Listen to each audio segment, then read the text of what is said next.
Hi, I'm Simone from Symmetry, and welcome to my online made from home workshop series. In this video, I'm going to show you how to make the moon pouches. So in this demonstration, I'll be making the extra small size, but it's the exact same instructions to make both sizes. So if you've bought either the medium or the extra small, this is the video you need to be watching. So this is the finished product, as you can see. This is what the size difference is. So the small one will fit your cards and your folded cash and some coins, so it's a bit like a wallet. And then the medium one fits everything this guy does, plus it fits your phone and your keys and maybe some lip balm or some lipstick. So both sizes are very handy. But what you'll actually have on your side are the flat leather pieces and your zip. So again, this is for the small one. So this actually folds in half when we create it.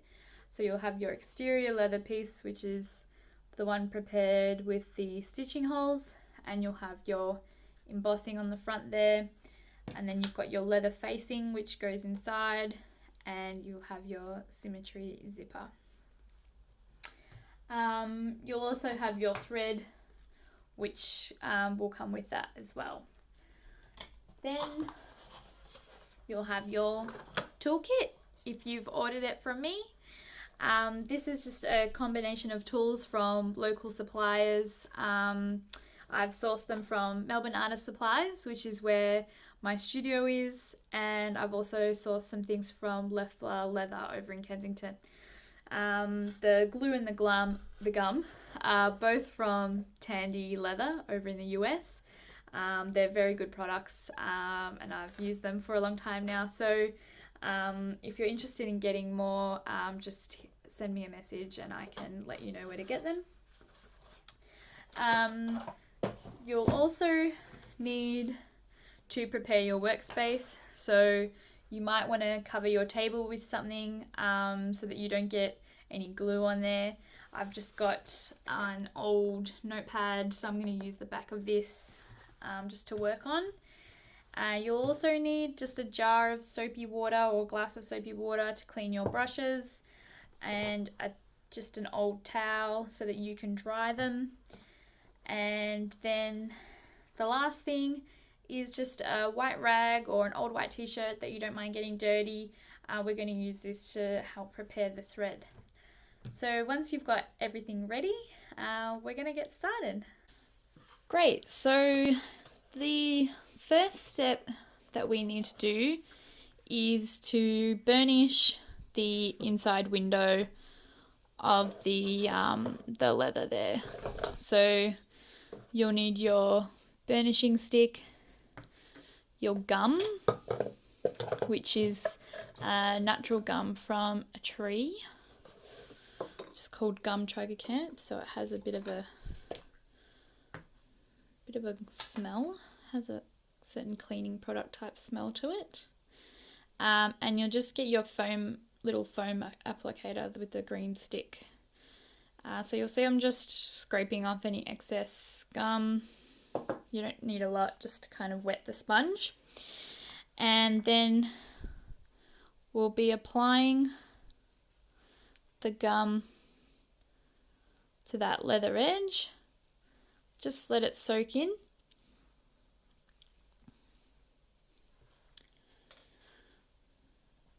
You can feel when you run your finger over it, it feels a bit soapy. And the aim there is that we just want to soak it in as much as possible before we start getting at it with the burnishing stick.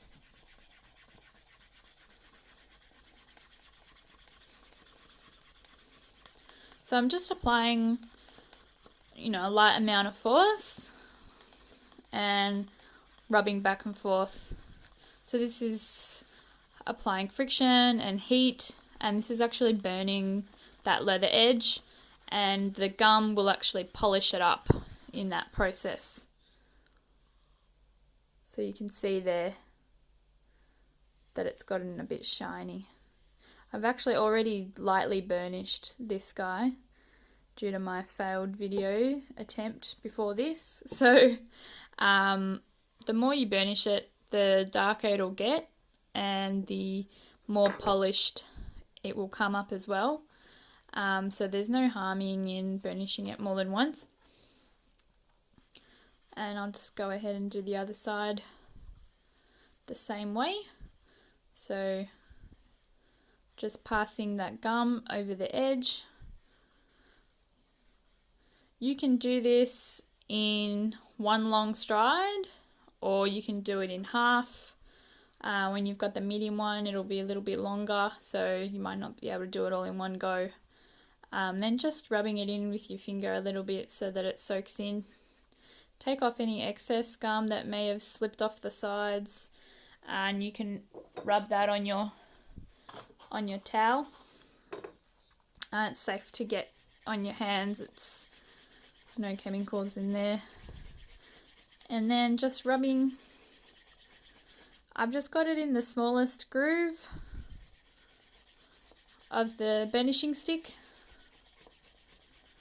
It just really depends on your leather thickness, so that's how you use this tool.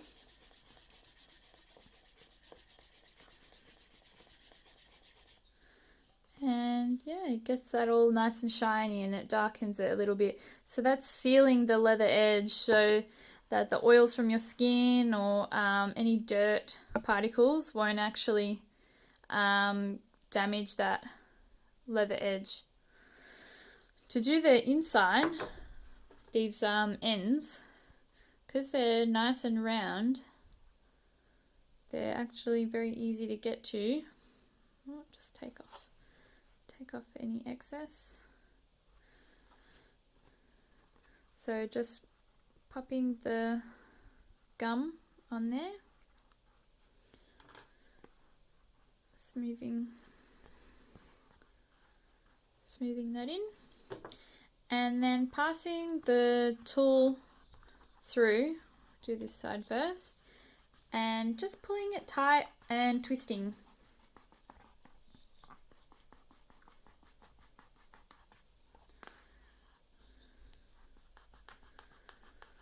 And then sliding to the other side and doing the same there. And with enough twisting, it'll do the same thing as when you're rubbing back and forth. So you can see it's gotten darker. It's darkened up in there. Great. So that's the only burnishing that we need to do for the moment. So we can put that away. The next step will be gluing the zip into the zip window. So once we've burnished that leather window, we will take our zipper. And the first thing you might notice is that the zip tape length is a little bit too long. So if I place this over the top and just flip that around, you'll see there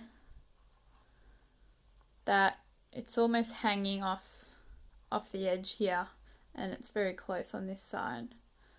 So what I'll actually do is trim this back so that it's only 1 centimeter longer than the metal on both sides. So you'll have these little thread snips inside your kit. And just do this with your eye. So measuring about 1 centimeter past the middle. Yep. And just give that a chop.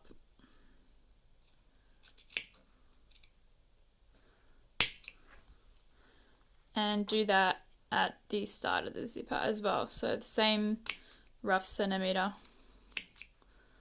on both sides.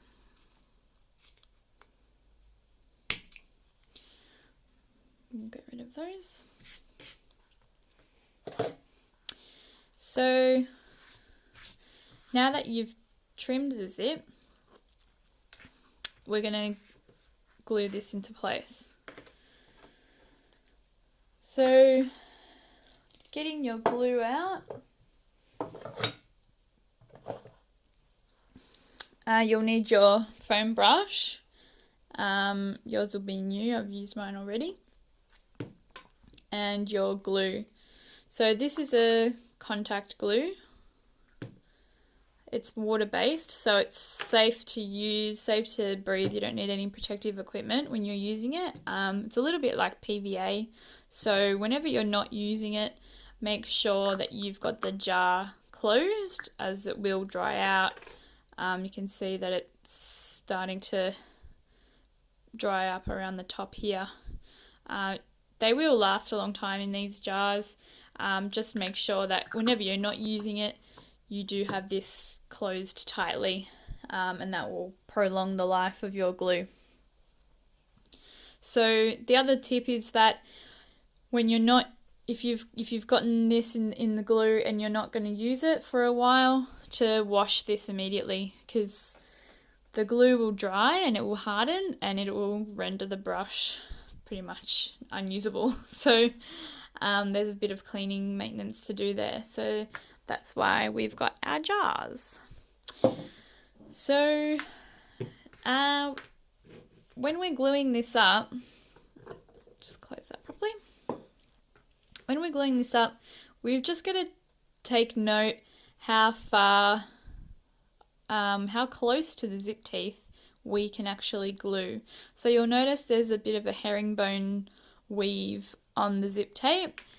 That's a good guide for us to use so that we know exactly where we can apply our glue up until. So the first thing I would do with any zipper that you might buy for a leather project is to put it into position exactly where you intend to place it. I just need to get my head over there and see what I'm doing. And just have a look directly on top there.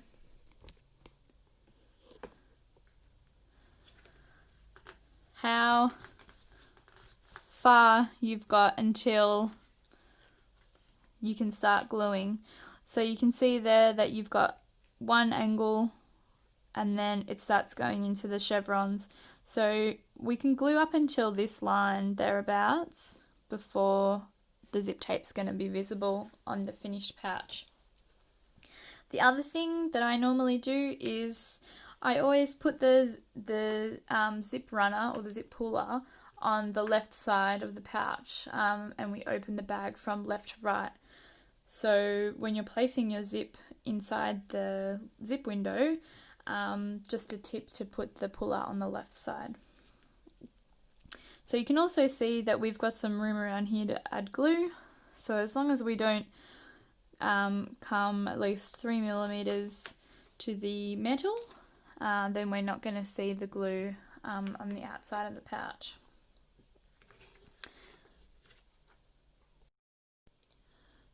So now we're going to apply the glue. So not putting too much glue on the brush, and just eyeballing, remembering that line that we can't glue beyond. Oh, it's definitely going to need more glue than that. You can just apply the glue in a dabbing motion.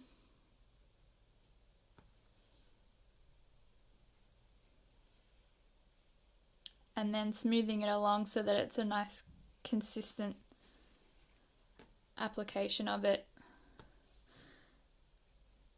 This glue does dry like PVA as well, so it'll dry clear. So if you have a lot of white pools of this glue, those areas will take longer to dry. So if you just make it all nice and consistent, then it'll all dry at the same time for you. and then spinning that around, getting the ends. So even just the very tips will do. And then back the other side. So the purpose of gluing is just to hold the zip into place so that it's not moving around too much when we're trying to stitch it later. So even though this is a water-based glue, it's got quite a strong hold, but it is a temporary hold, so the glue won't keep that in place forever unless we stitch it. So it's just an added process there. If we were using solvent-based glue, it would have a stronger hold, one that maybe you wouldn't need the stitching, but it's different when we're using the water-based glues. So now that's all got the glue around the perimeter, just leave that aside to dry. I was going to wash my brush, but we're going to use it in just another second, so I'll just leave it out. Take your leather exterior panel, and you'll see I've already done so, but using your awl and your leather facing, so just matching that zip window up in the middle, and then using your awl, which is this spiky tool with the wooden handle. This guy's quite sharp, so with this next step, we're just going to do a really light impression of how large this facing is. So just loosely mark all four sides.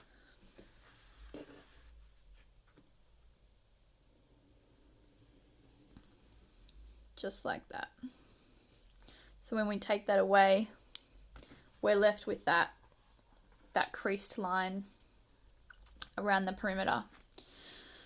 So we're not going to glue beyond that, otherwise when we put our zip facing there, we're going to see glue. So we know that we can't go past or beyond these lines. You'll also notice that the zip facing is a little bit shorter than the outer edges, and that's done entirely on purpose. That's so that when this folds later on, we are limiting the thickness that's visible from the outside. So don't worry if you've noticed that.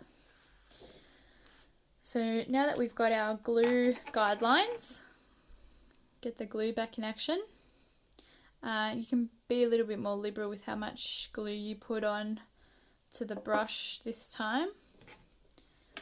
And you'll want to start from the inside edge and work your way out, and that'll help you so that you don't actually spill any glue over that edge, because we've finished that edge nicely with our burnishing technique. We don't want to get any glue, we don't want to spill any glue over that edge, so just being mindful when you're applying the glue there. Doesn't matter so much if we glue all the way to this edge, because we can deal with that later, so you can be a little bit more bit rough around that side, and then going back around the other side.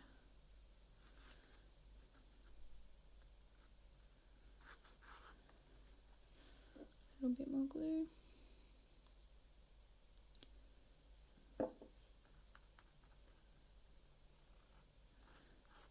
And I'm also taking care to stay inside that line that we just creased with the awl.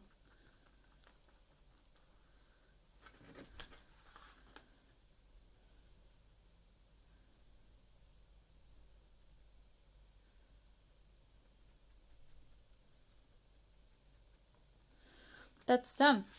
So that will also need to dry and get clear.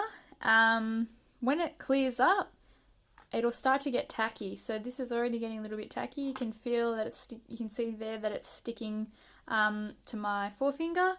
We'll just need to wait until all those white areas get tacky as well. So just leave that to the side. While that's drying, we might as well glue up the facing as well. So for this piece, we can glue from that inside edge all the way out. And you might notice at this point that we didn't burnish the inside window of this piece.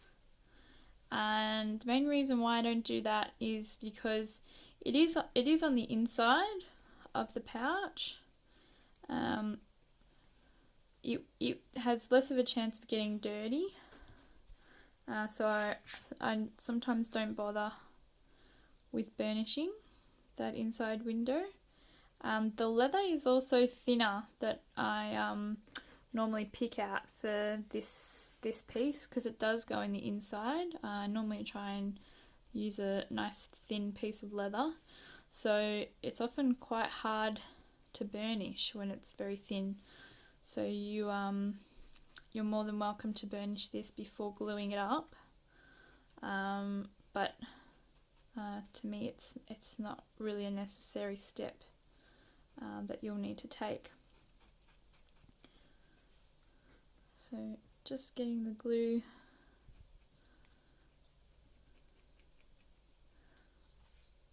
all there, all the way to the edges. Just missed the spot there.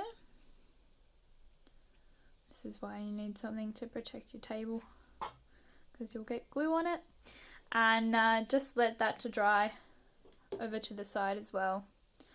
And I'm going to wash my brush at this stage. So just dunking it in the water, giving it a bit of a swoosh, and just squeeze out any of that excess glue. My brush is a bit old, so my foam's falling off the handle.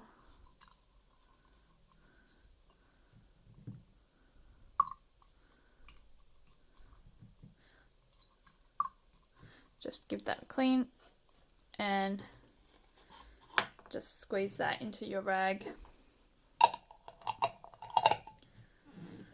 I tend to use jars for everything because otherwise I end up tipping things over and it ends up being a very sad day.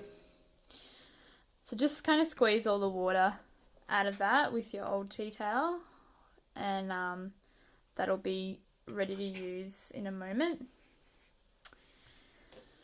So by the time you're finished with that, we can move our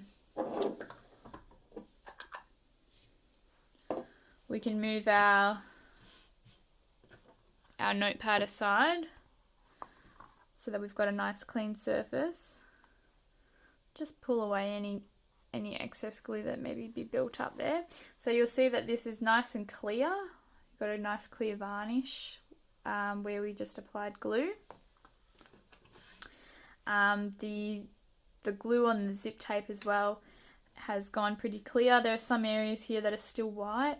It does take longer for this to dry because it is a textile, it soaks in, but as long as you get some tackiness there, you can see it's lifting because it's sticking to my fingers, then this is good to stick. So just flipping this around the right way. So I've got my stitching holes on the front side of my pouch, and the zip runner is going to start on the left. And this is extremely tacky, so you might want to get a bird's eye view on top of this. The other tool you might want to have handy in this process is the awl. Just keep that by your side because you'll use that to manipulate where the zip tape actually falls. And then just placing it very, very lightly. Don't push it down anywhere yet. Very, very lightly on top where it looks right to you. What you're actually looking at is the space between the leather edge and the zip teeth, and making sure that this is uniform. This is the same measurement on top and bottom. Same when it comes to the ends. So there'll be a little gap on each end of the metal. You can also bring those ends in a little bit to close that gap. And this is where you can start applying some pressure, pushing the leather down so that the glue makes contact. Just get that zip puller out of the way. And you can also use your awl to help you move things around. So where you see that maybe the spacing isn't exactly right and the zip needs to go down a little bit, or even if it's bowing a little bit in the inside, that maybe you need to pull the leather up slightly in the center.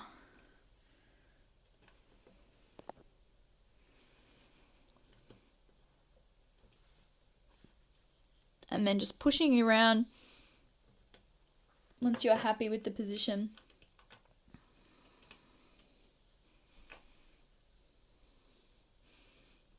Just pressing down.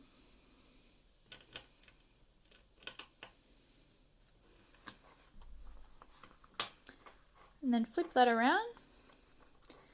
Sometimes you get a little pucker here. Just flatten that out. And that should be nice and flat. We will need to apply some glue on this side as well. If you'll notice now that the zip runner is kind of in the way. You should be able to get your magazine or your notepad and just dangle the zip head on the other side.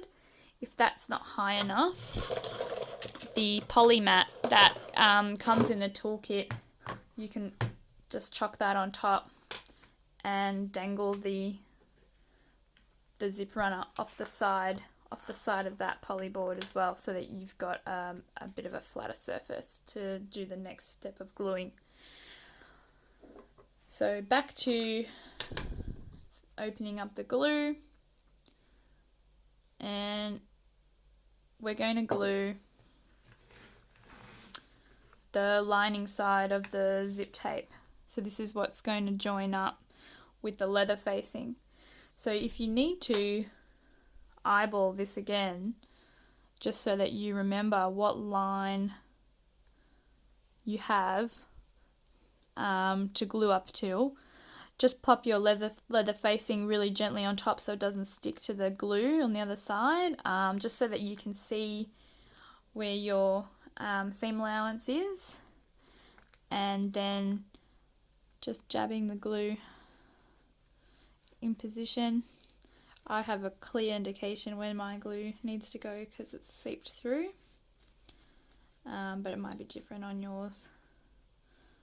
So just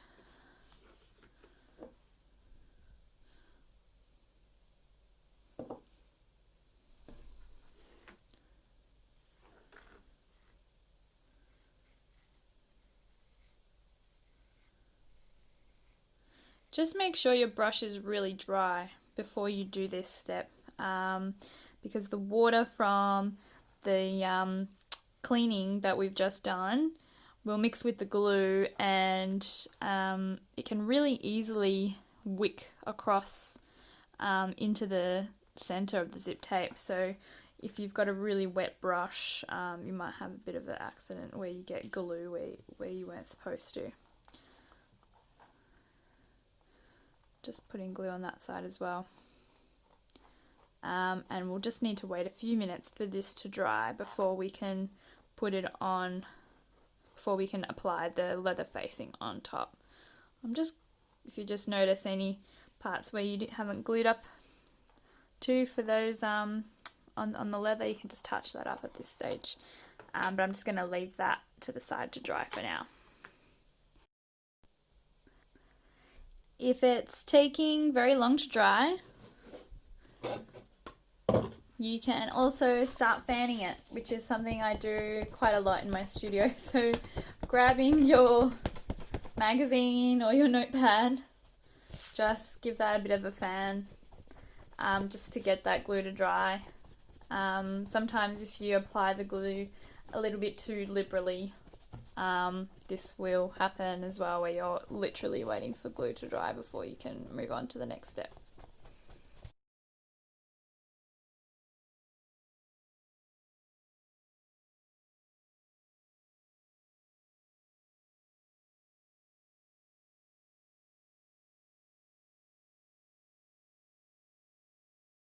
So it's still a little bit white, but it's pretty tacky, so I'm going to apply the facing on now.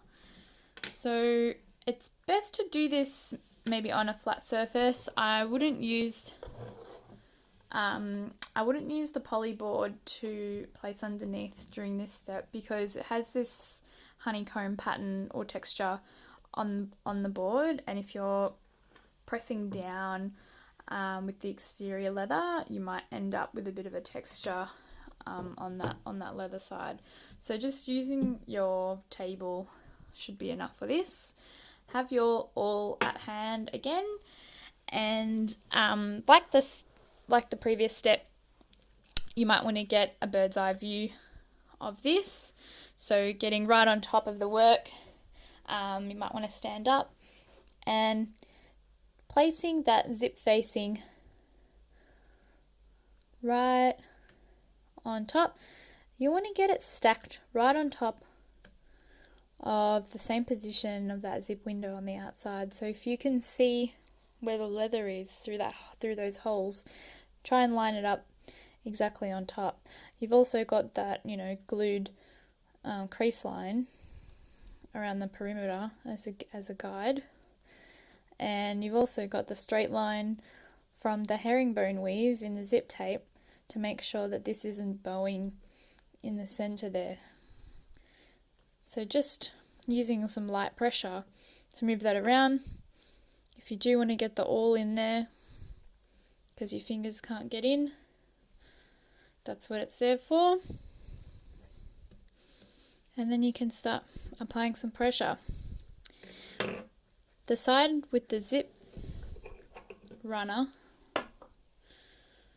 because it's not flat, just get in there and unzip that.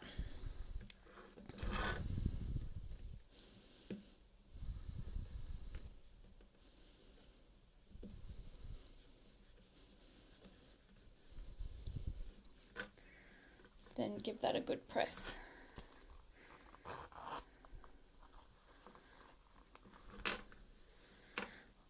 Once that's good, you can just flip that around and then give it a really good press from the outside so it's nice and flat.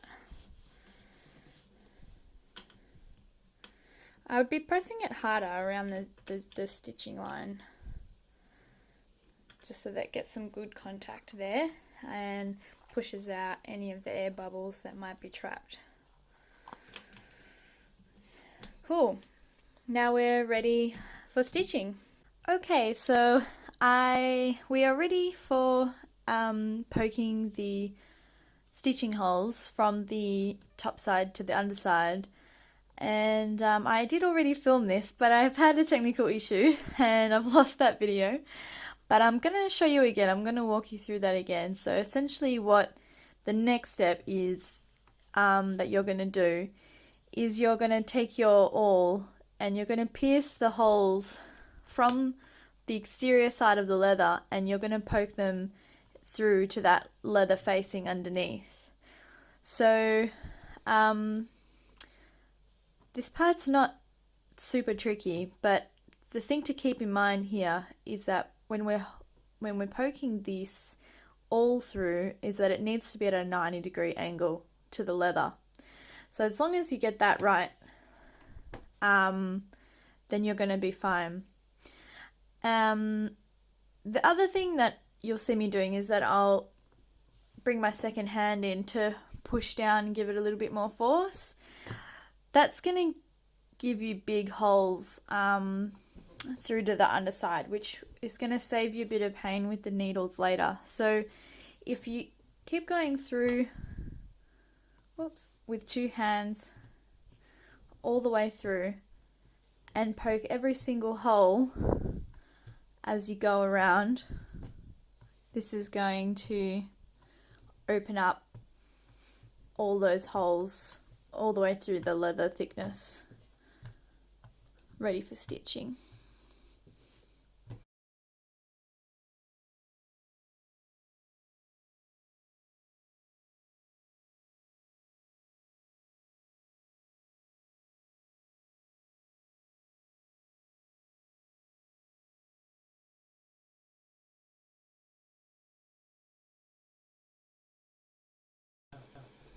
So you can see there I've poked the holes all around the zip, and underneath you can see that they've come through to the other side. So when you're using two hands to poke this through, you're going to get some nice big holes there. So when you're stitching with the needles and that thick thread, they're going to be a lot easier to pass through. So I just recommend that you do that. One thing just to note as you're going along is just to keep checking underneath as you're poking the holes, just in case you have placed that leather facing a little bit off center or anything, then you might be able to correct that as you're going, rather than discovering it at the very end. But yeah, now we're ready to prepare our thread. Okay, so this is the thread packet that you'll be given in your kit with your 2 saddle stitching needles. We'll just place those to the side for now. This is a 100% linen thread. It's a really nice thickness and weight to work with. I'm not going to use this in the video because I'm saving these for you guys, but I'm going to use something really similar. It's another brand.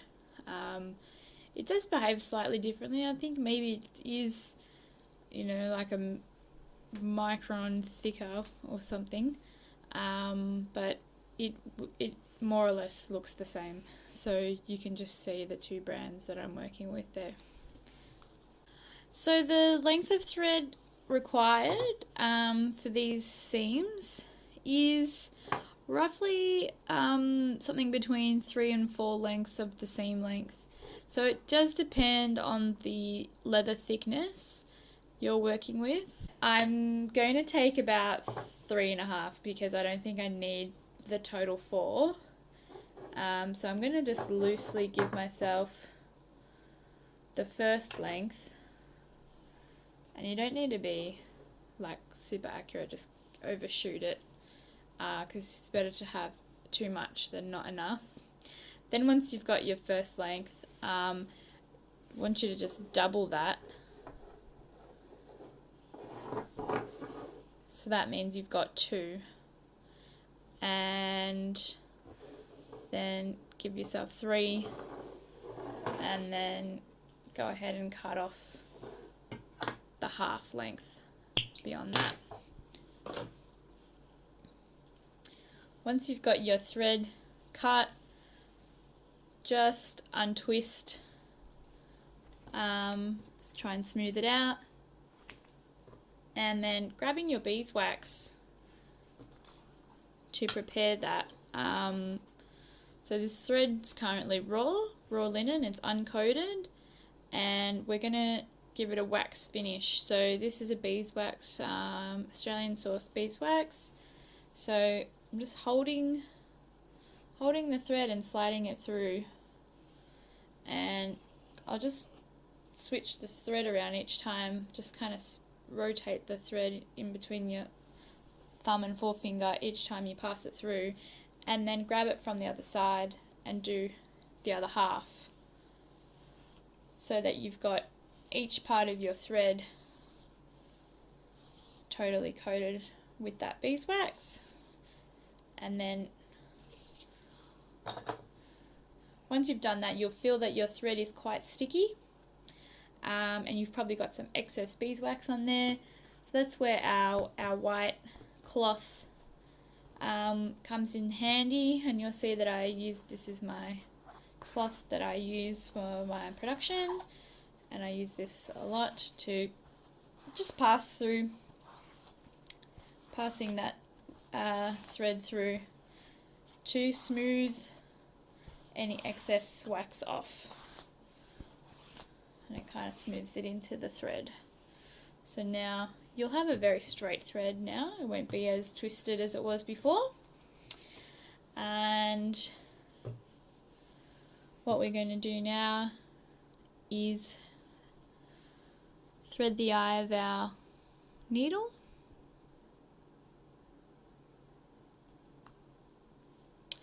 And we're going to lock it into place. So give yourself about a 10 centimeter tail and poking about 10 centimeters from the end, poking through the center of that thread with the needle, just like that, and then passing that over the eye.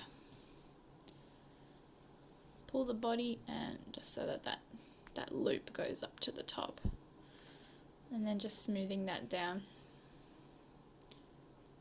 And we're going to do the same to the other side.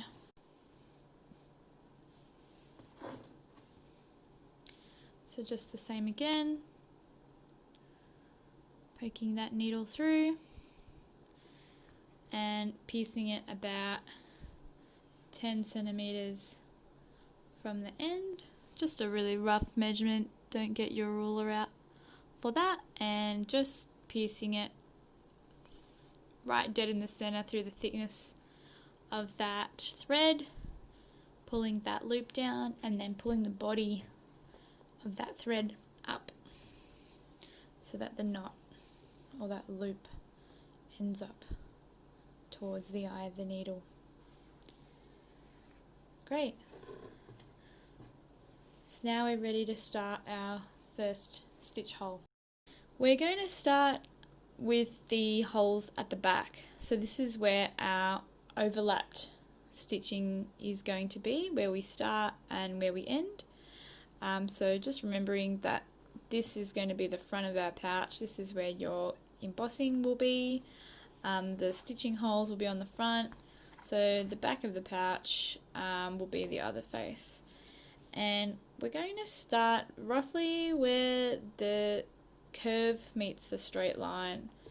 So popping the first and second needle in those two first holes and bringing them all the way through to the other side. So this is where your big holes are going to help you. So pulling that all the way through to create your first stitch, and just making sure that you're balancing the total length out so that it's taut, so it's nice and even, so you've got the same length of thread on both sides. Now here's the part where I show you how to do this this diagonal look with the stitching.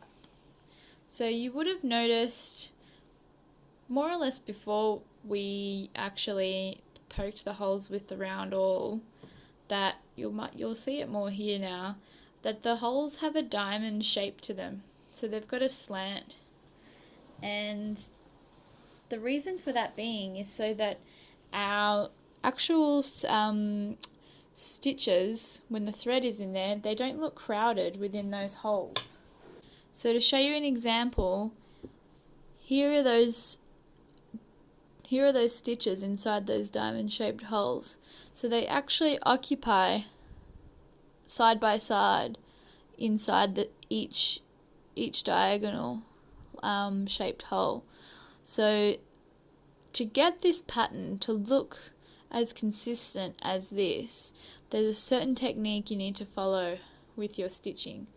And if you're a knitter or you're a crocheter, you're going to love this because it's just one thing repeating over and over again. So hopefully if you don't get it right, you'll pick it up, and if you find any stitches that aren't subscribing to the proper method, then we'll be able to take that as a learning and try and perfect that technique as you keep saddle stitching.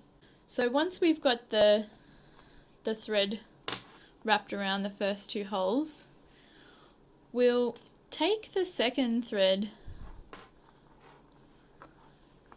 trying to angle this, taking the second thread, and we're going to wrap it around our forefinger and hold it down with our third finger like that. And that's just holding tension. And if you pull that fourth finger up slightly, that's actually tightening that tension, so it's keeping this really nice and tight on this side. Well, not too tight that you actually pull the thread loose just for this first one. And then what this other hand is going to do is take that first thread from the first hole, and we're going to bring that through and poke it through the front.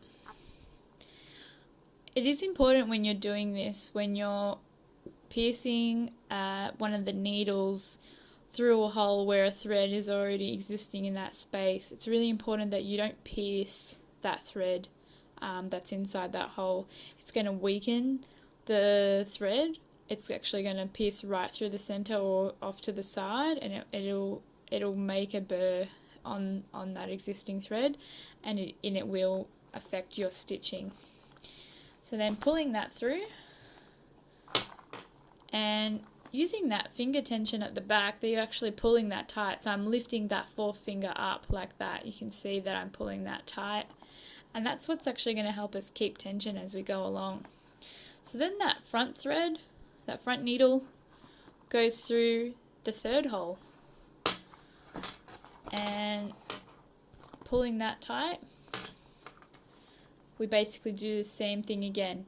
So I let go of that first thread that we had, and now I wrap that second thread around my forefinger underneath my third finger, and then I grab that other thread from underneath with my other hand, and as I'm pulling this tight, I'm piercing through that third hole with that back needle through to the other side. Really should have made bigger holes for myself, but there we go. And you can see there that the thread is starting to take shape into those diamond shape holes. Just going to do another one for you. Into the fourth hole now, we're swapping that thread into the finger tension, and then bringing that other thread back into that fourth hole from the back to the front, and then into the fifth hole, out to the back, and then wrapping around, picking up that existing thread, and then piercing through to the front. And this is it for the entire seam. You'll get to a point where your hand can't reach from the side any longer, and that's when it's going to be handy to actually open the zip and start grabbing it from the top edge of that zip, rather than coming in from the side. Just trying another angle on this so that you can clearly see. So coming in with the front thread into the next hole, pulling that tight, then wrapping that around the forefinger on the left hand, and then grabbing that other back thread from underneath, making sure that you're pulling that back thread tight with that forefinger, and coming in with that other back thread to the front, just like that, and that forefinger's pulling it tight.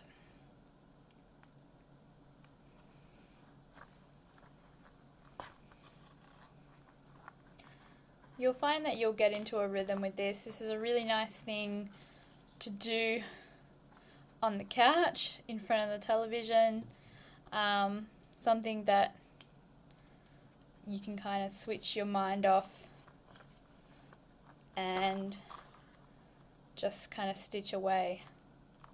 If you find that your holes are really too tight, then you'll need to go back and loosen them up with the awl, just that little bit more to help you get through it.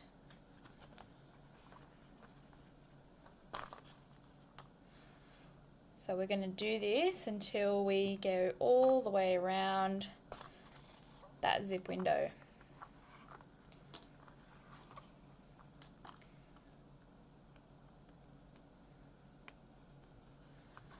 You'll even get to a stage where you can feel for that back hole.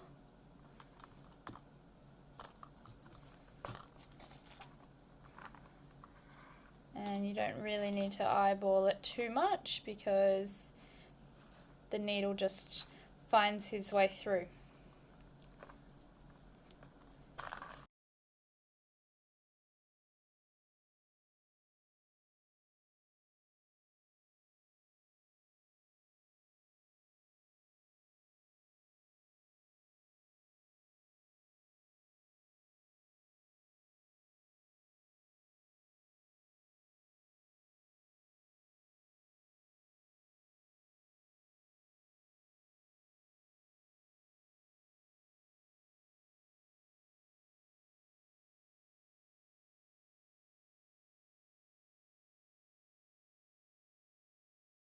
So I just come to a hole that's really tight, and I suspect it's because I'm about to go through this really chunky bit in the zip tape from underneath. So I'm holding my finger tension on the back thread that's passing over and just grabbing hold of that like that, and then the one that's coming underneath going into that back hole, I can actually use the poly board underneath me to help me to push that needle up. So if you do have a really tight spot, you can use that board to help you without damaging your workbench, and then just kind of wiggle that one through. Give that a bit of a tug from both sides. And then you can just carry on your way. So when you get around this curve, don't forget that you've been going from left to right, so that you're actually facing the bag the correct way. So to make sure that you're holding your threads in the right orientation, not getting confused which one goes up and over that forefinger.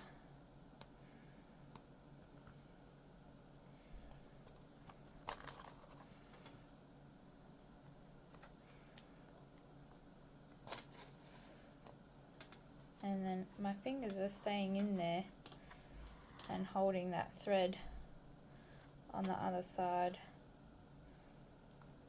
while my right hand does the rest of the work.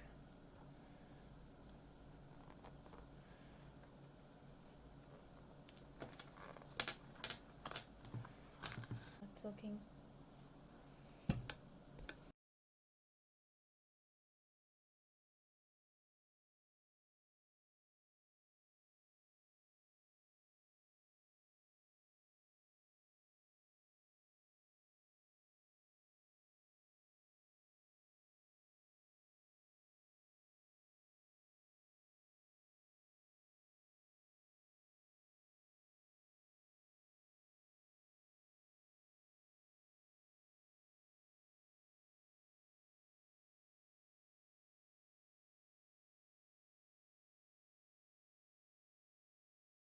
I've just come to a point where my back thread has split and it's creating a little knot towards the end of the tail. So this happens sometimes with long seams, and this one is quite a long seam. The medium pouch is going to be even longer, and it just happens with wear on this type of thread. So what we're going to do is I'm actually going to cut that knot off, just where all of that thread has built up, and that's going to allow me to properly pass that thread through.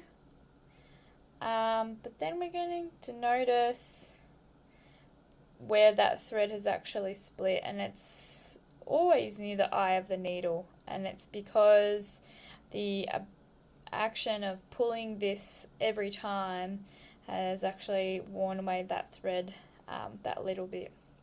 So what we're going to do is we're going to actually cut off that tail. We're going to take the needle out. I'm going to do a bit of smoothing out with the beeswax again. So passing that thread over, making it super waxy. Just smooth it over with your thumb and forefinger this time, so that majority of the wax stays on that thread. And just at the point where you can see the missing thread is, so you've basically lost one of the plies, just cut that off, and we're going to rethread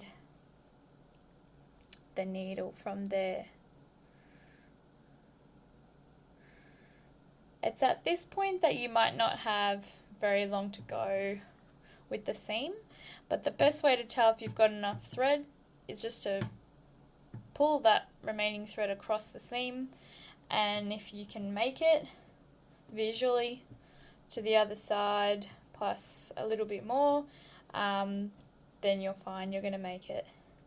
And rather than piercing the thread to lock my needle in, I'm just going to smooth this over with some more wax. So I'm basically bonding the tail of my thread to the body of the thread so that my needle shouldn't fly around.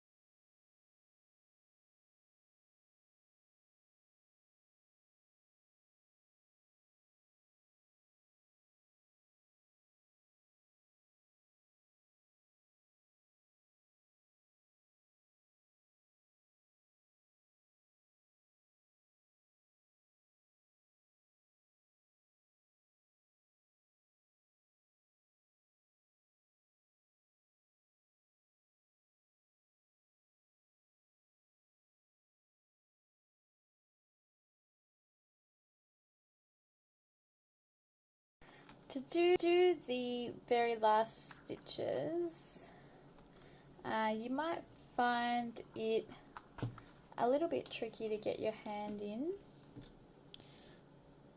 beyond, more as you get closer to the zipper puller, but see how far you can get through that zip opening. Here we're getting a little bit tangled because the needle that I set free is moving. So trying that one again, making sure that last thread goes over the finger. Get the zip puller out of the way.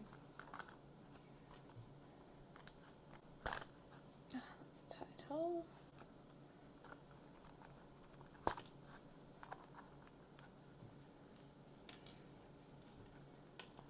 And then getting through those last ones until we get into that corner.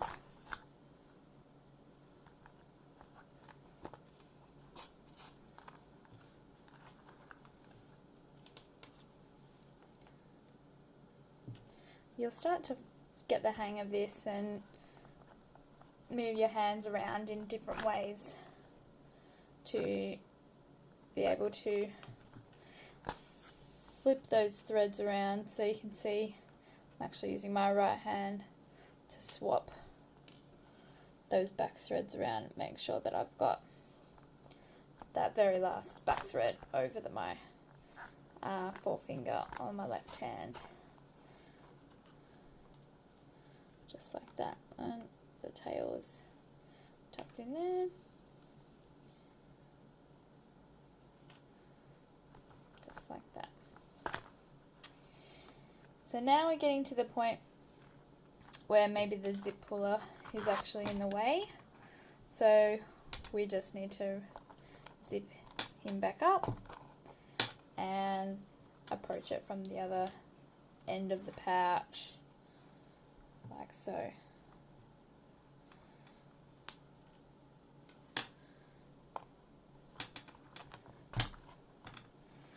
So my other thread,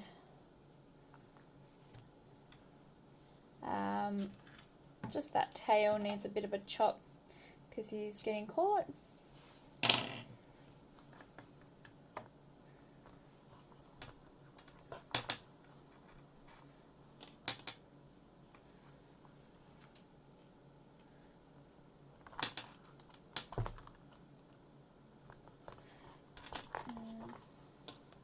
Just zoom through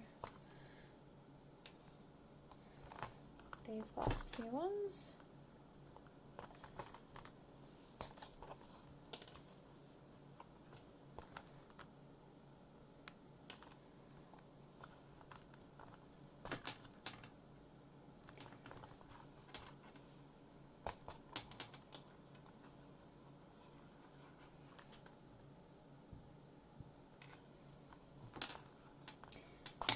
All the way up to that very first stitch hole that we started in.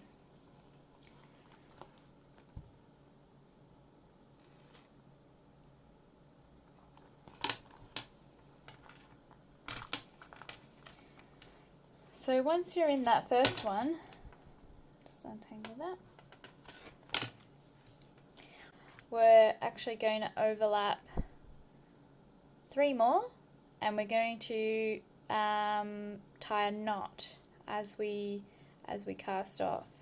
So when we're overlapping existing stitches, this is when we just need to make sure again that we're not piercing any threads that are already existing in that hole. It's also going to be just that little bit tougher to get our thick threads through.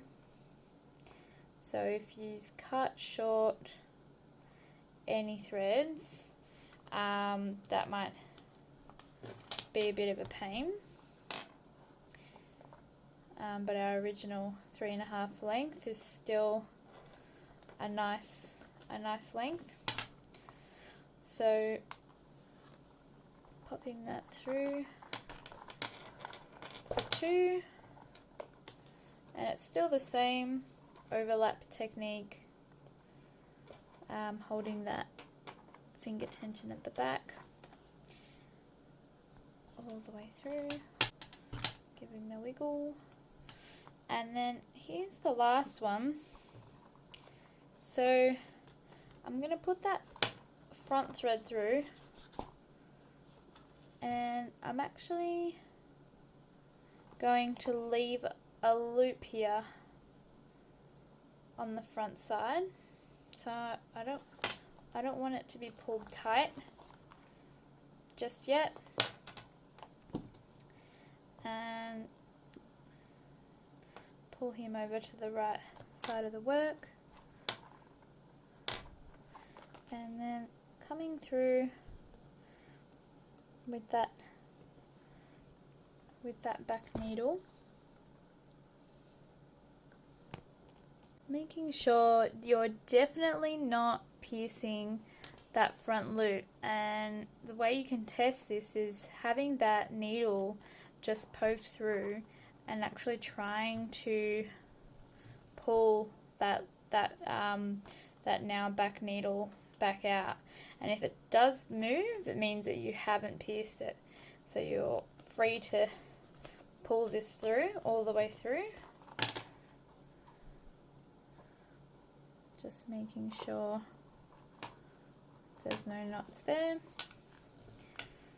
It might be tough because a lot of thread in that space, but if it's really not coming through, that this knot at the head of the needle might need some smoothing, and you can always bring your poly board back in to assist.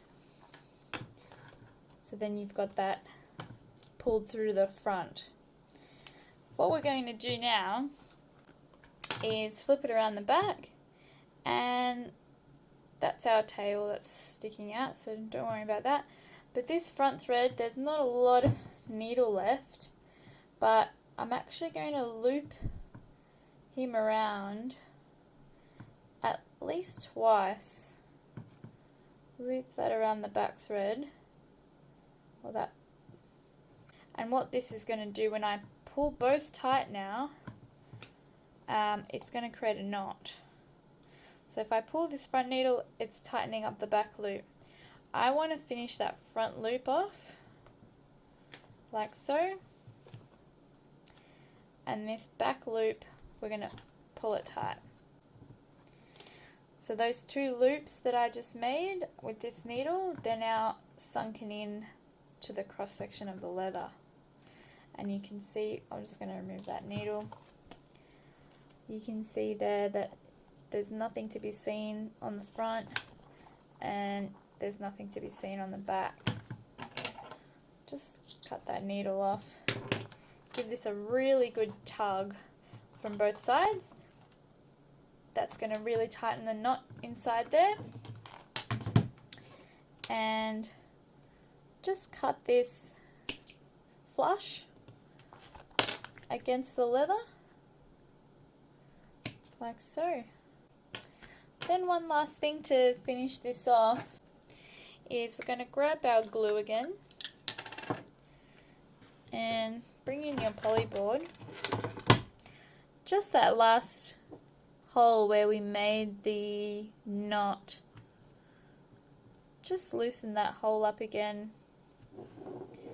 Grab the smallest little dab of glue on the end of the awl there, and we're going to place it inside that hole.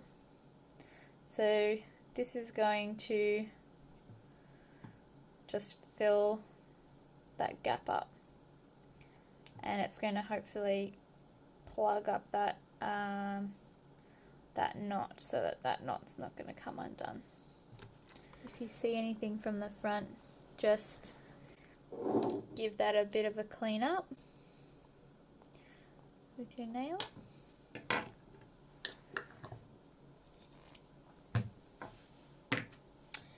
And while that's just drying, that glue can get rid of these little ends of your thread. Keep those needles back in your thread packet for safekeeping. And grab out your bone folder tool. So normally I'll use a hammer at this stage. So if you do have a cobbler's hammer, go ahead and on a nice hard surface, hammer that stitching down. But to keep these toolkits relatively affordable, we're going to use the bone folder for this next step. So we're pressing the stitching down. So if you run your finger over the stitching that you've just done, you'll feel that the thread's quite raised from that leather surface. And what we want to avoid is that that thread's going to get very prone to abrasion if it's so raised from that leather surface. So we're actually just using the flat edge of that bone folder and pressing down, and you can see already that it's flattening out the thread and it's making it nice and thick, and it's evening out the overall look of the stitching as well. Just remove that zip runner out of the way, and we're going to smooth all around.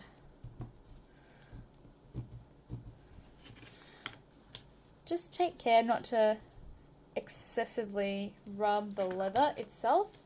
We're just aiming to press down the stitching.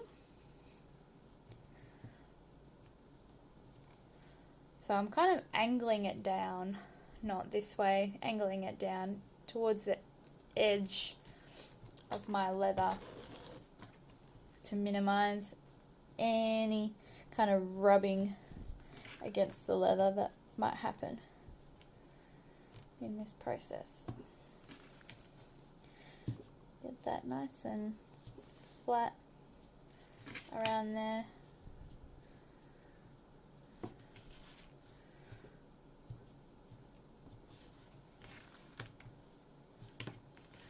Like so. And that's your zip nicely finished. Ready to close the bag now. So the next step now is closing the bag. So just while you're looking at the inside here, you will see that I have given a tiny little mark for our 2 center points. So I've just done this using little silver pen or a grey lead, depends what leather colour you've ordered. And this is going to indicate where the center to centers need to meet, so that when we actually do glue this up, it's going to be really easy to find where this needs to fold to. You can also see that there are the first stitch holes already made, and you can also use the zip as a guideline as to where this part actually needs to fold. So that's going to fold more or less there. That distance between the fold and the first stitch hole is more or less the same width as the first stitch hole to the second stitch hole, and then same on the other side. So you can kind of pre-fold this into position and just eyeball where your center marks are before you even start getting the glue out. So that's actually the next step, is gluing. So same amount of glue that we've been using. If you kind of flick upwards as you're gluing, that will encourage the glue not to spill over the edge. So I'm kind of dabbing and then flicking up, dab, flick up, and that's just giving me just the tiniest amount of glue along that edge. The actual depth of the glue shouldn't be much more than the width here between the leather edge and the pre-made stitch holes. So you might actually want to start on this side of the pouch when you're gluing.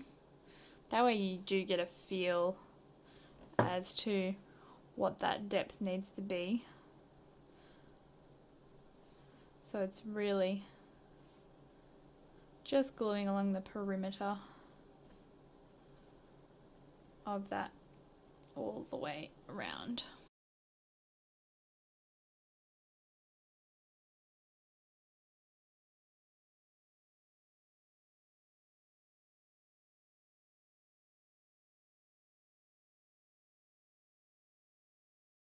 So once you've glued all the way around, just let that to dry, or let that to get really tacky, or just waiting for all those white bits to clear up. Then, as I was mentioning before, locating your 2 center marks and placing them together, making sure the edge is as flush as possible, and then folding those top corners first, making sure that you get those nicely distanced between the edge and the first hole. This actually is a little bit easier in the air just because of the depth of the zip. Actually bring that zip runner to the center so that it's not in the way of that. This one's just come undone already. Just give it a nice firm squeeze there. Yeah, and this one's come undone as well. Pushing the center points together. And now with the pouch flat on the table, we can actually start to push. I actually use the bone folder for this. Try to meet those leather edges together like so. So if you need to push the top leather over slightly to meet that back leather, or you need to actually push the back leather in a little bit so that it meets. Shouldn't be a massive difference though. Should be more or less very similar on both sides. You will get the odd bump here and there. But we'll sand that off right at the end. So doing your best to actually match up all of those edges together. Once that's done, just with the rounded, just give it a bit of a press.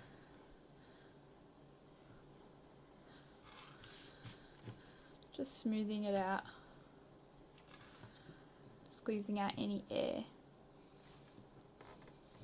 You can do that on both sides, squeezing those folds down, making them nice and sharp.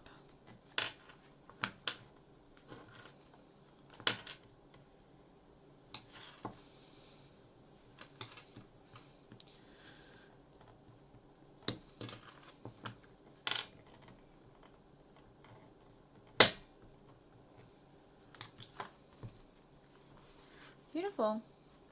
So we're ready to pass the stitching holes through to the underside of the pouch. This is the diagonal pre-marked stitching lines that we've got here, but you'll notice that once we start pushing these through with the awl, it's going to make these stretched out, and it's going to give you those round looking holes from the front. But once we start actually stitching them, you'll see that we'll actually get those nice angled stitches anyway. So starting from the start, poking that through to the underside and pressing down with both hands, that way we get nice big holes through to the outside. So you'll see that when you pull that out, the awl has come through quite deep to the other side. Just remembering as well that you want to hold this at a 90-degree angle to the work so that you're not coming out too drastically at a different angle underneath, so that your holes appear the same distance from the edge, top and bottom. That one's probably angling out a little bit. It is quite hard on this first stitch hole. You almost have to correct yourself a little bit so that you can make that as straight as possible, just because you've got this thickness here at the zip and it's tapering out, so you're not actually working on a flat surface. So if we could try that again and hold that closer in a little bit, that's looking more in line with the same distance from the edge. But now, because I've overcorrected, it looks maybe a little bit too diagonal compared to my first stitch hole. So you're welcome to aggregate how you hold that awl throughout the the poking process to make sure that you get a nice smooth and consistent stitch line at the end. This one is a little bit, I guess there's more on the line for this one because this is actually going to be a visible stitch line at the back of the pouch. So this is the one I've already made. You can see that this is the back of my stitching and this is the front of my stitching. So it's actually pretty good on both sides. That's what you want to achieve. So driving down with two hands for this one.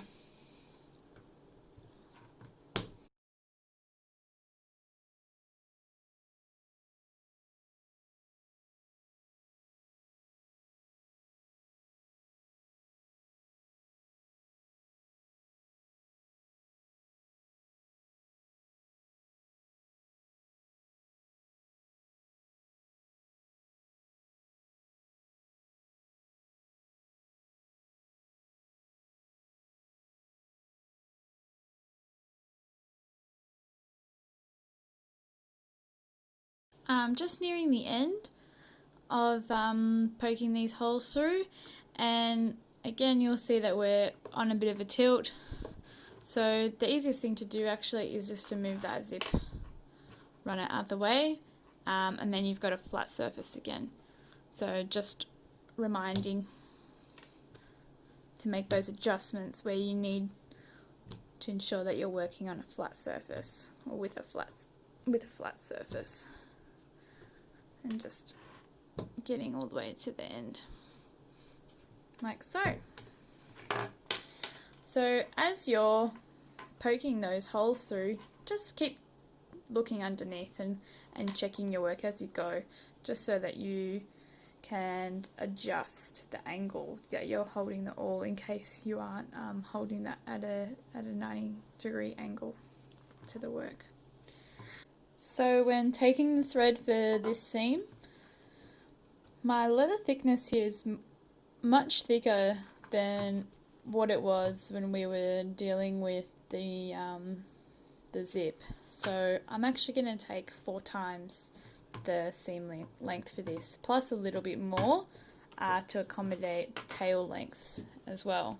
So taking your thread from your card, just loosen up a little bit, and as we did last time, just take a loose length of that seam length end to end, and then just folding that down in half. That's gonna give you 2 lengths. Then the easiest way to double that is to let go of the tail there and fold that in half again, and that gives you four seam lengths. And then I'm just going to take like an extra 20 or 30 centimeters for the tails either side, and that's the remaining length of thread that you're going to need to finish this bag. So the same thing that we did before, just start from somewhere in the center of your long length of thread and just holding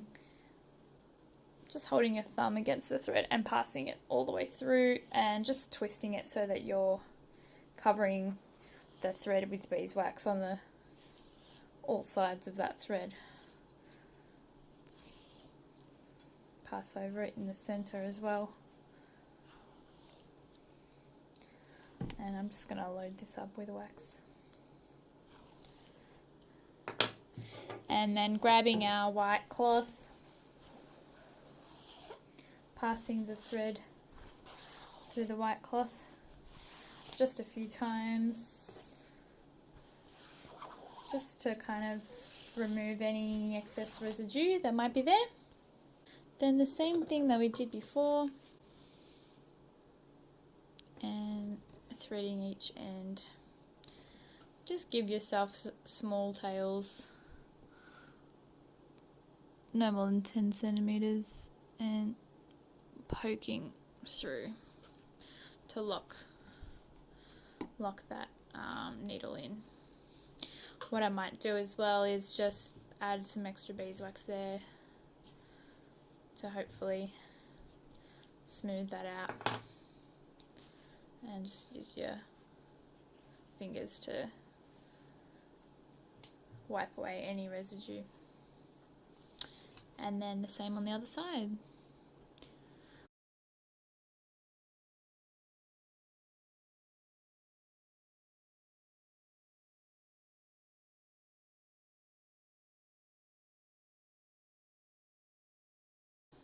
Wiping off any residue there. I'll just show you the one I've already made so it makes more sense.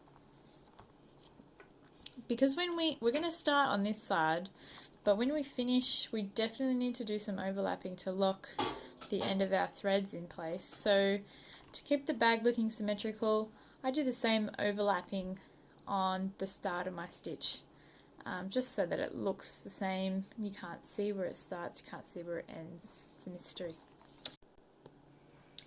So to actually stitch going the other way around,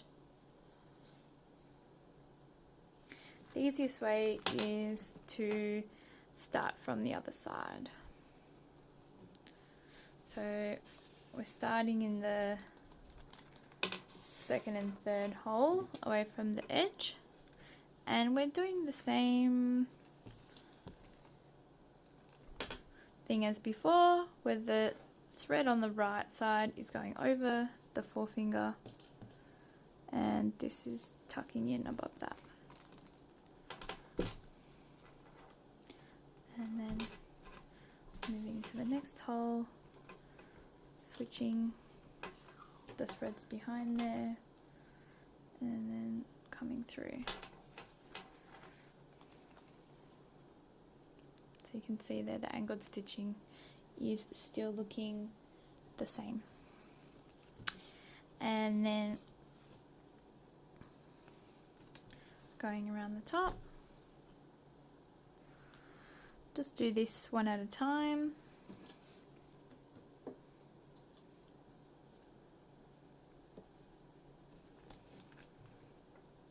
Make sure you're not piercing any threads when you do that. Just move it to the side and position your needle in such a way so you can avoid the thread. And with these two top ones, see if you can get them to sit parallel. So right now it's crisscrossing at the back. Just loosen them up again, so that then you can pull them, separate them, so that they'll sit parallel when you close them up again. Great, so now we can return to stitching from the front of the pouch and going into those holes that we've already done. And then same thing with this, see if you can get these parallel, so they should sit like that, so that they're stacked on top of each other. So then that right thread goes over the forefinger, and then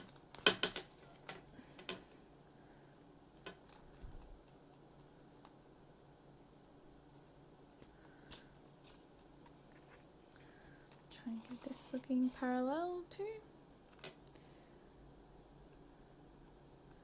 Yep, passing that over, bringing that under,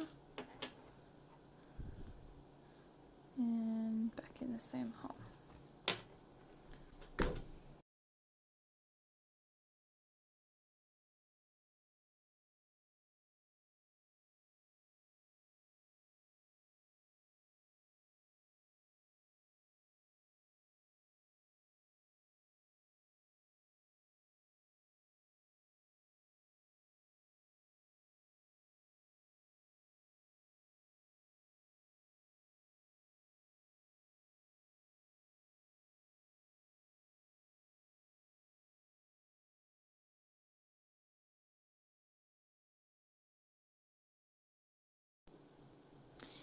So here is one of those pesky knots that can sometimes happen whilst we're stitching. It's better if you do catch it early so that you can undo it.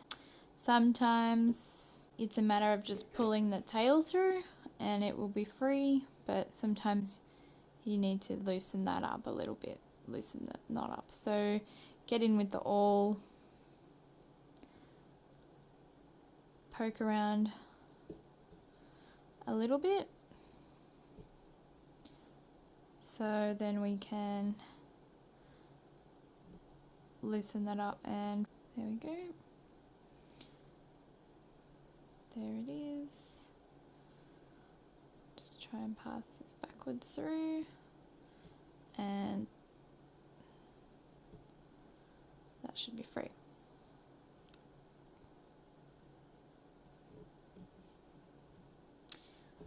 There we go. So freed the knot. That happens because the thread just gets a little bit too fuzzy. It just gets caught on itself. So if you do feel like the thread is kind of losing its waxiness, just go back in and pop some more back on.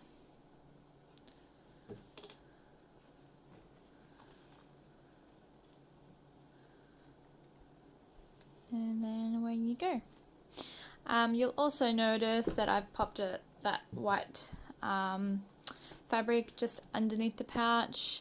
That was just because the zip puller was bouncing around on the tabletop just a little bit too much, and I think the best way to protect that metal plating is just to make sure that it's not getting any kind of premature scratches on it. So it's best if you pop something soft under there, so while you're doing this, that zip puller isn't bouncing around.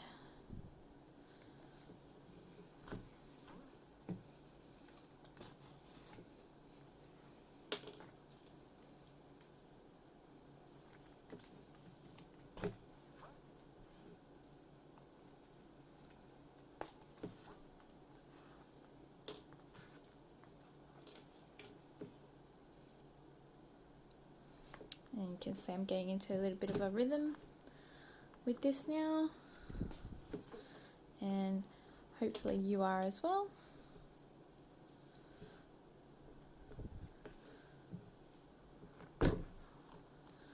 And we're just going to go all the way to the opposite side and finish off the same way that we started with those 3 overlap stitches. So you're welcome to skip ahead if you are clear.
So I'm just on to the last few stitches, and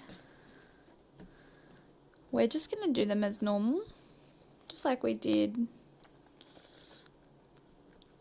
the other half of the pouch.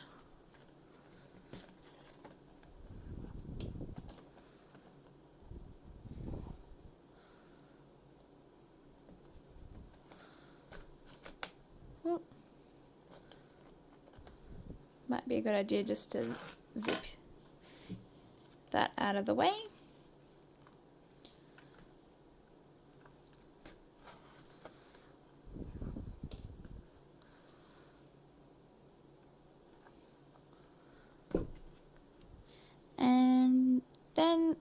overlapping that top edge with one needle at a time and trying to get that stacked. So you can see here that if I pull this tight, I'm going to have a crooked stitch there, or a crisscross stitch there. So if I just pass that through like I did, I've made that parallel. Now we're going to do the same thing that we started with, and we're going to flip the bag around and start stitching from the other side, just so that we can keep this left to right motion going.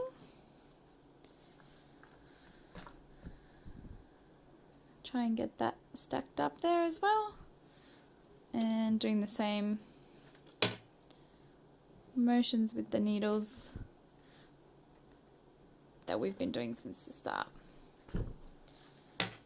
Just be mindful of that back stitch, making sure that's looking neat. So with this last one, this is where we create our knot. So again, I'm going to leave that loop half finished, still pull that over and pulling this under,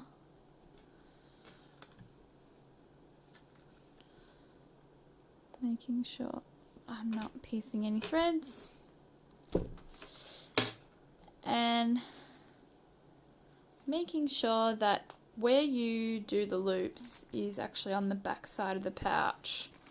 So might need to put the zipper closed, or you'll figure it out because you'll have your embossing on there. So this is the front with the zip puller on the left side of the pouch, and this is the back of the pouch here.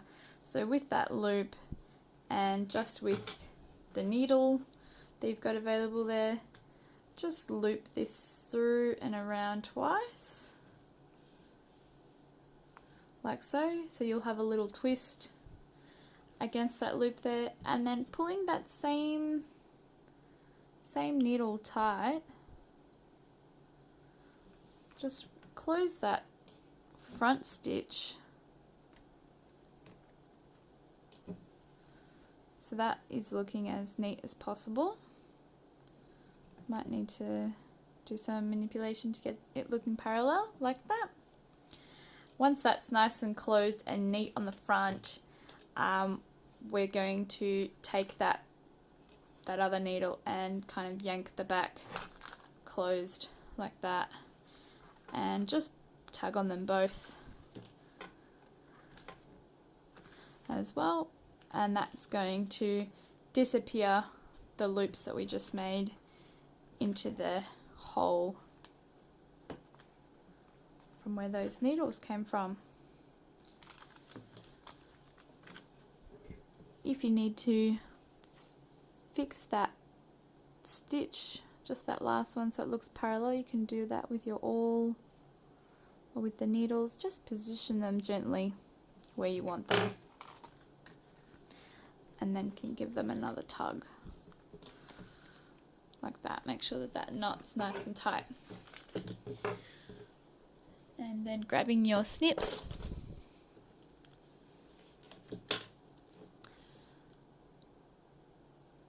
so we have ended up with quite a bit of excess thread there, but sometimes a little bit of excess thread is necessary if you do make some knots along the way and need to chop some off prematurely, so that's okay. Then we're doing the same thing we did before, just that last hole. Loosen it up slightly, just swing the awl around in there. Make sure that you're not poking through any threads, so just going along the side as much as you can. and just grabbing a bit of glue on the end and filling that up inside the hole there.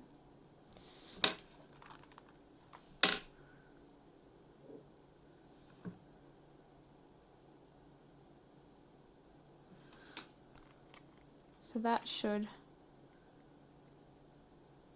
secure that little loop, or that little knot that we made inside there. Close up the glue and then just let that to dry a little bit, and doing the same step that we did to flatten the stitches on the zip line, we're going to do the same thing on this body stitch. So starting from the other side where we haven't applied any glue, just using the flat section of the bone folder and a flat surface underneath you. Any textured surface that you may have underneath you, it may show up on the leather, so just make sure you've got a nice flat surface.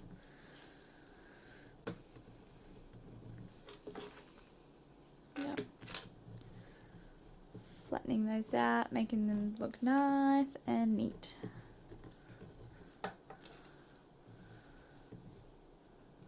And then glue's not completely dry yet, but that's okay. Just kind of smooth it away and smooth those stitches.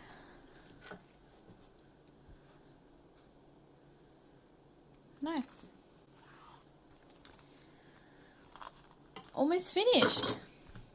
Great, so the next step is sanding these edges. So grabbing the sandpaper from your toolkit.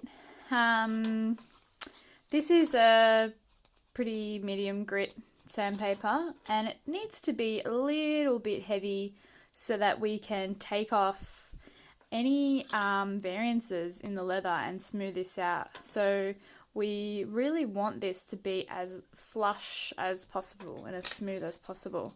So this might be where you want to put some newspaper down on your bench or something like that, because it will get a little bit dusty.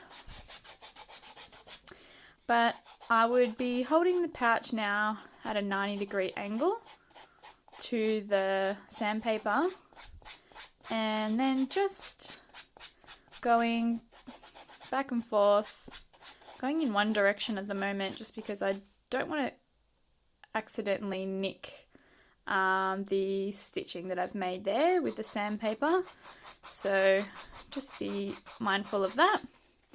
But you do want to take off any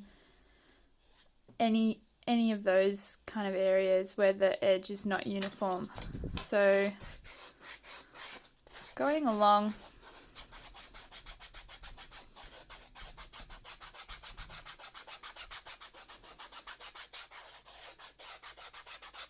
the entire seam.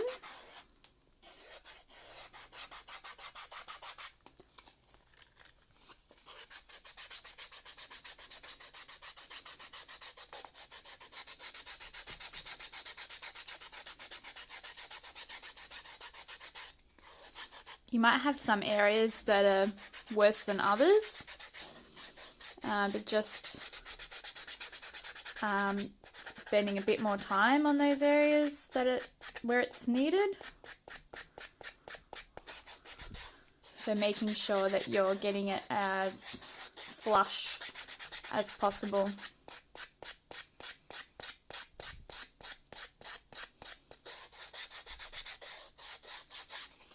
And it should be at a nice right angle, so you're not at a slant. Just take off any of that dust with your cloth, with your white cloth, so that you don't stain the pouch.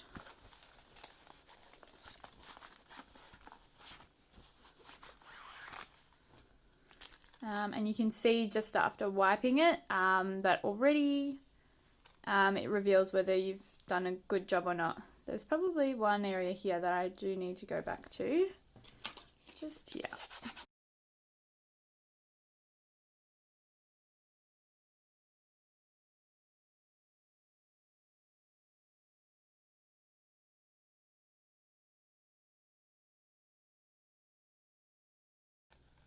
This process is a lot quicker if you do a really good job getting it lined up when you're gluing. So it really depends how precise you are at that stage when you're bonding this together.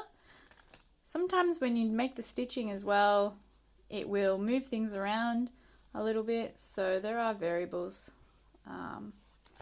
with each step of the process. So the other thing you'll notice once you've finished sanding is that you're getting this hard edge now where the leather is almost flicking out. We also want to remove that. Normally I use a beveling tool which actually shaves the very, very, very corner off. But to do this by hand, you can also use sandpaper. So we're just holding it at an angle now to that edge, and you can almost push it up, pushing that sandpaper out so that you're pushing that hard edge away from the stitching and towards the very edge of the pouch.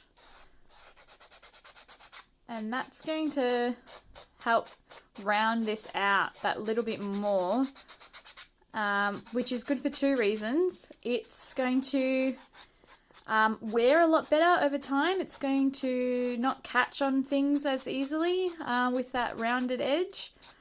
So it's going to prolong the life of this product by giving it a rounder edge. It's also going to feel more comfortable when you're holding it. If this is nice and round and smooth when you're holding it, it's also going to be a lot nicer to hold. It also just looks a lot nicer too. Looks more finished and refined. So each of the edges on the products that I do all gets this kind of treatment, whether it's sanding or using the beveling tool. I always make sure that I remove any of those hard edges. That happens after the sanding process. So just going along the entire seam.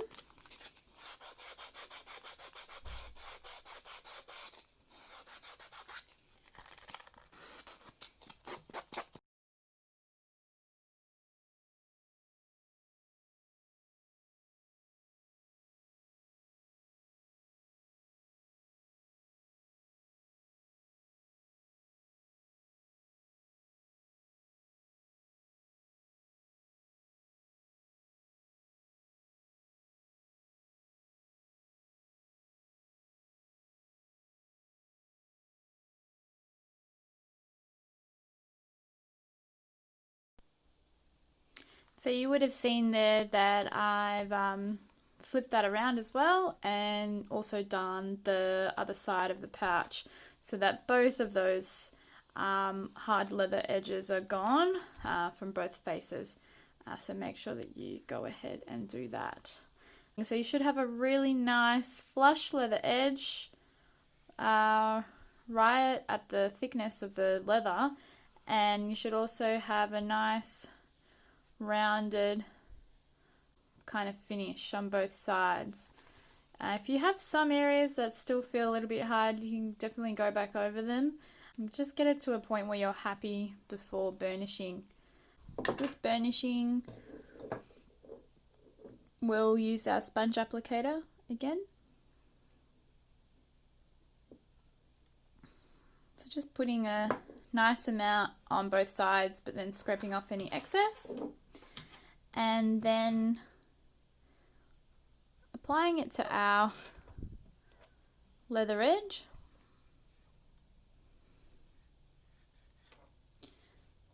Make sure that you catch any of that raw leather on the rounded surface that we've just created as well.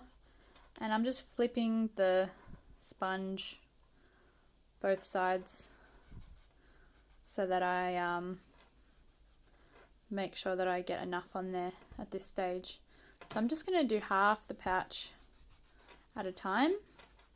And now I'm rubbing a little bit faster and a little bit harder so I can make sure that it's actually absorbing into that leather edge.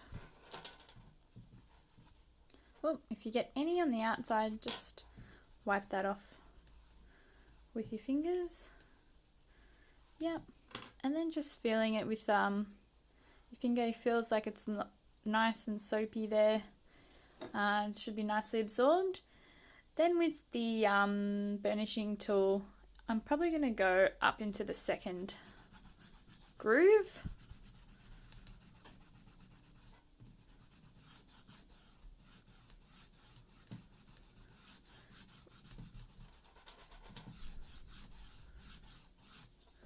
I'm going to pop this down here again.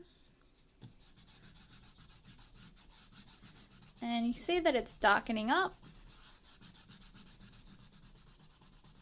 And we want to get this to a point where it's nice and glossy. So just keep lightly rubbing.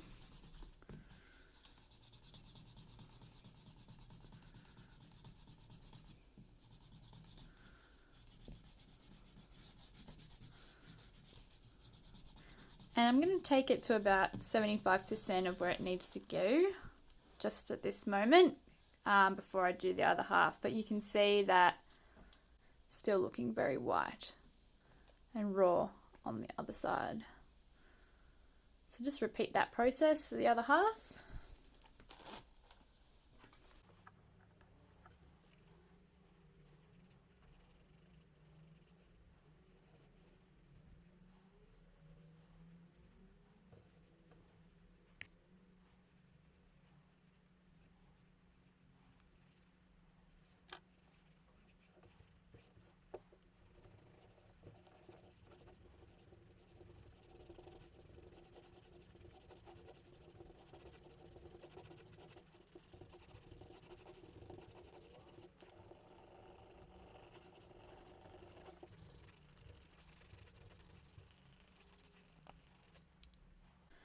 Looking like the other half now.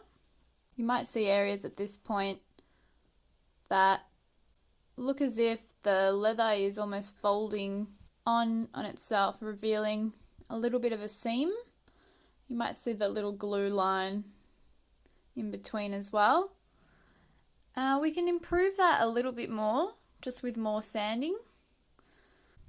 And just give it a really, really light rub just in the center there.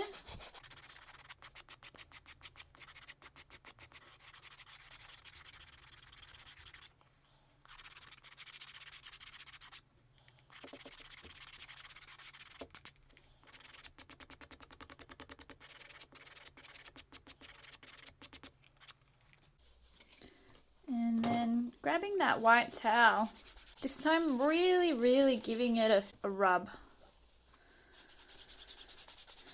If you've got a nice, smooth, white cloth, this really, really counts for something because it's going to actually act as like a fine, fine grit sandpaper. And it's going to help smooth that edge even more before we go back over it with the gum. So this is just adding heat and friction and smoothing it down.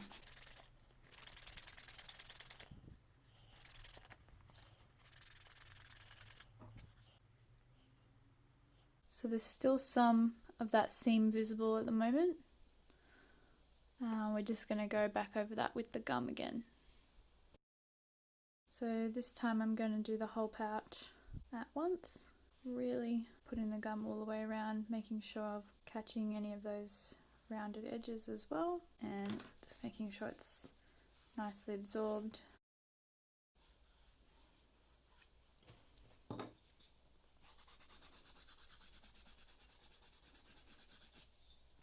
This stage you can also go up to the bigger gauge on the burnishing stick. This will ensure more contact with that very top edge of the pouch, and you might be able to see there that it's really starting to gloss up now. And just flip that around to the other side.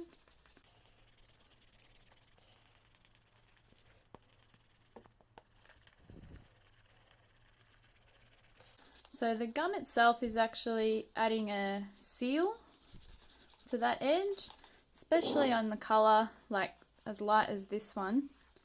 You don't want it to get dirty over time.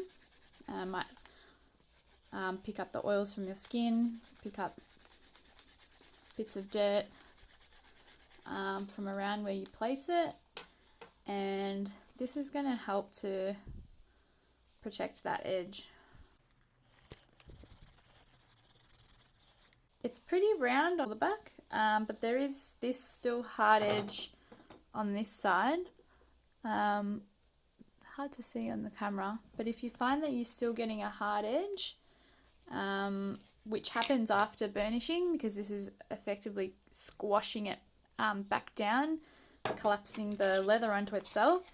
So you might need to go back in and just sand that hard edge away again until you get it right.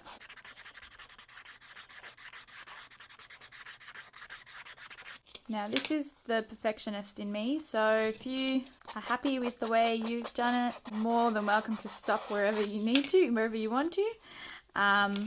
This is just me being a little bit finicky.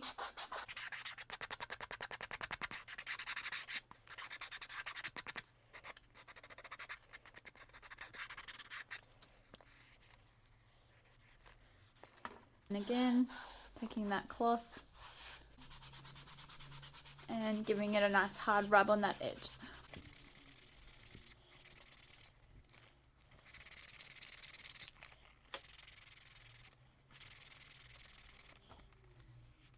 And then back in with the gum.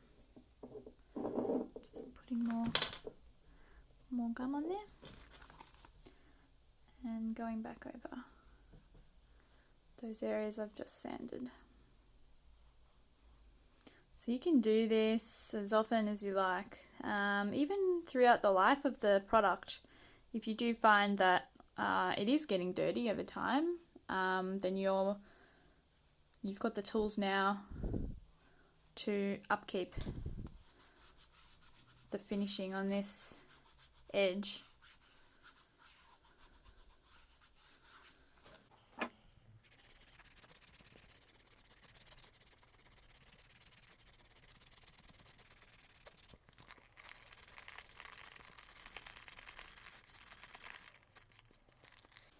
And you can see we're getting a really nice glossy finish on that edge now. You'll still see potentially a little seam where the leather's joined, and you can keep at this with finer grit sandpaper, more rubbing and more polishing with that gum, and that will eventually remove that seam, but you're more than welcome to take it as far as you would like to.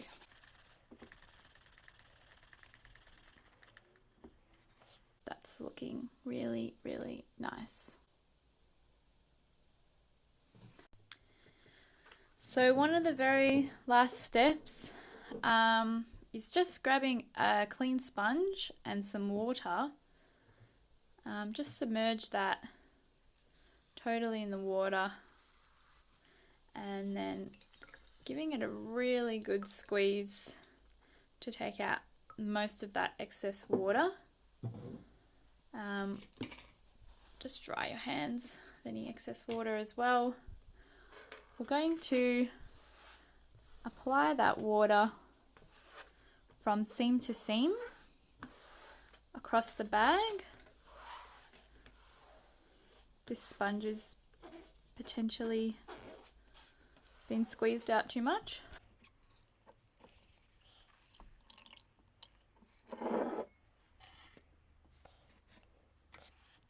There we go.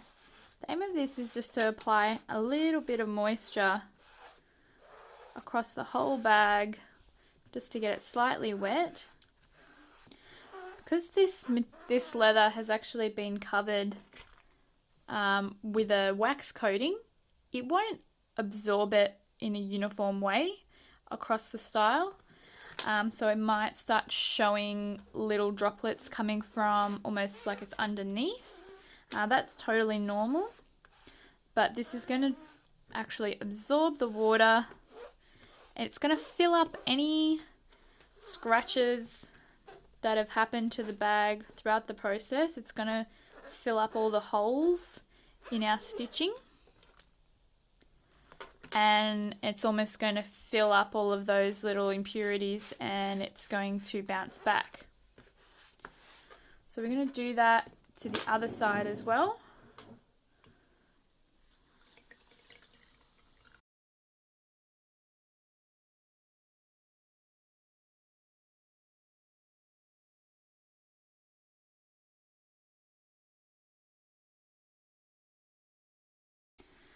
So you'll see particularly that the holes will start almost closing up around your stitch work, so they won't look so big anymore.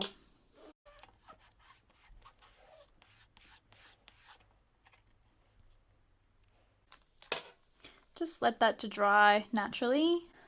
The very last thing we're going to do is to do what's called opening the seams. So we applied that glue on the edge and then we made our stitching, but there might still be some glue holding past that stitch line, taking up any capacity inside the bag. It also helps to expand this shape. So you'll notice that the pouch is very flat at the moment, which will limit what you can actually fit inside. So taking your bone folder, we're going to use the round end, not the pointy end, the round end, and placing that in while the pouch is still a little bit wet so it can be manipulated. We're going to place it in and scrape along the inside so it's actually fattening out that shape.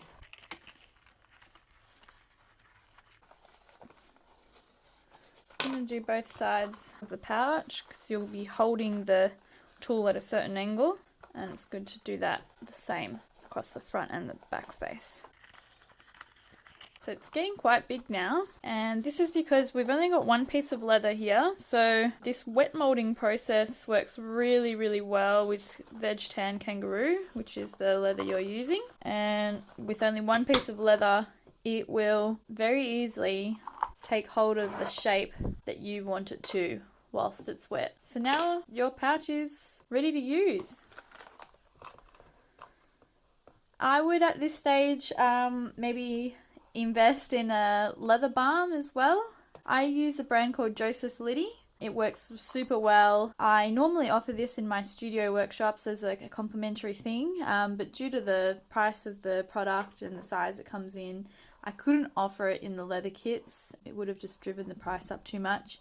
But I have just started selling it on the website, or I will in the next week, depending on when you see this. So if you did want to invest in a leather care product, definitely check out that. Otherwise, it does have a slight beeswax coating on it. It is already somewhat protected. Just that further protectant will prolong the life of it. That's it, everyone. You did it. You made one of my moon pouches. Congratulations. I'm sure you're feeling really chuffed right now and you want to shout this from the rooftops and share it with everyone.